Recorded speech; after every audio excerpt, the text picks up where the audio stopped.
Captifs pendant 2 semaines pour les uns et 1 mois pour d'autres, 7 parmi ces ex-otages sont du nord et 3 de la région de l'Adamawa. Ils sont apparus fatigués, la chair marquée par des sévices corporels, mais heureux de retrouver la liberté. 10 chanceux, âgés entre 20 et 66 ans, dont 9 ici présentés au gouverneur de l'Adamawa, parmi lesquels Awa, la doyenne, prise en pleine nuit à Ormbali, son village dans le Mayorais.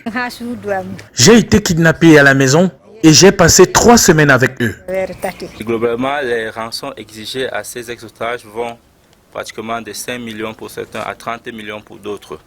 Heureusement, la force, l'efficacité, le professionnalisme de notre unité a permis de libérer ces otages.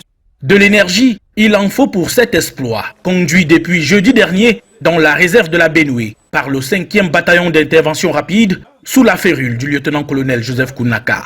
Ceux qui sont ici appelés médicaments des Djargina ont été appuyés dans leur opération de sauvetage par des membres des comités de vigilance, mais aussi un butin composé d'armes de guerre, près de 500 munitions et cartouches, des boîtes chargeurs, des gilets pare-balles, des stupéfiants, des gris-gris, pour ne citer que les plus importants. Depuis plusieurs mois, nous avons eu à effectuer plusieurs opérations et abouti à la neutralisation de plusieurs gangs de malfrats et également à la libération de plusieurs autres otages.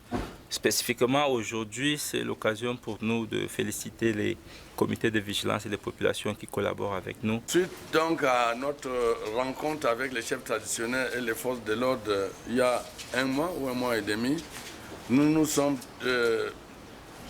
décidés à mailler notre territoire. C'est donc ce résultat que nous saluons aujourd'hui. Le Bir et par-dessus tout Allah seront abondamment remerciés par ces ex-otages durant le mois béni du Ramadan qui débute.